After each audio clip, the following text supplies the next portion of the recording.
फडणवीसांची मुंबई, ठाणे आणि पालघरच्या आमदारांसोबत बैठक सुरू आहे। सागर बंगल्यावर फडणवीसांची भाजप आमदारांशी चर्चा रंगतीये।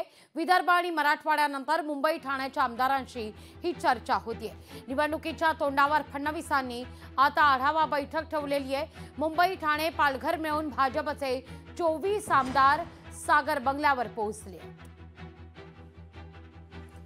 या सगळ्याविषयी अधिक माहिती घेण्याकरता थेट जाते आमचे प्रतिनिधी स्वप्नील जाधव यांच्याकडे। स्वप्नील, आपण पाहतोय की लोकसभा निवडणुकीत ज्या काही चुका झालेल्या होत्या त्या टाळण्याकरता म्हणून आता भाजप विधानसभा निवडणुकीकरता कंबर कसताना दिसतेय।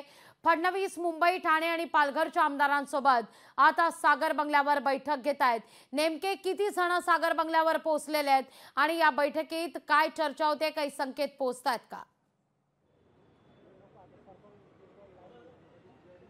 लागवी निश्चित भाजपची एकूणच निवडणुकीसाठी तयारी सुरू झालेली आहे। मुंबई, ठाण्याच्या आमदारांची बैठक आज खरं तर होते। काल विदर्भ मराठवाड्याची बैठक झाली आणि आज या ठिकाणी मुंबई, ठाण्यातील एकूण 24 आमदारांची बैठक होते। आतापर्यंत 15 ते 16 आमदार हे आत्ता सागर बंगल्यावरती दाखल झालेले आहेत। थोड्या वेळापूर्वी सुद्धा या ठिकाणी उपमुख्यमंत्री देवेंद्र फडणवीस सुद्धा दाखल झालेत। मात्र बैठकीला थोड्याच वेळात सुरुवात होईल। या बैठकीमध्ये प्रचार यंत्रणा कशी असेल, प्रचार सभे कशा असतील, दौरे कसे असतील या संदर्भातील माहिती घेतात। तसंच आमदारांच्या कामांची उजळणी या बैठकीमध्ये घेताना पाहायला मिळतील। एकूणच ज्या आमदारांसंदर्भात तक्रारी आहेत त्या आमदारांकडून त्या संदर्भातील माहिती जाणून घेतील फडणवीस आणि एकूणच जागा वाटपासाठी या आमदारांची जी कामं आहेत ती महत्त्वाची ठरणार आहेत। मुंबईमध्ये विशेषतः महायुती एकत्र लढणारे महाराष्ट्रामध्ये आणि मुंबईमध्ये किती जागा या महायुतीला मिळतात हे पाहणं महत्त्वाचं आहे। मात्र सर्व जे मुंबईचे, ठाण्याचे, पालघरचे आमदार आहेत ते आता सागरवरती येत आहेत आणि या बैठकीमध्ये नक्की कोणकोणती कामं झालेली आहेत आणि कोणकोणत्या जागा या भाजपसाठी सेफ आहेत आणि मित्रपक्षांसाठी सुद्धा सेफ अनसेफ जागा कोणत्या आहेत या सर्वांची उजळणी आजच्या या बैठकीमध्ये होते। एकूणच या बैठकीमधून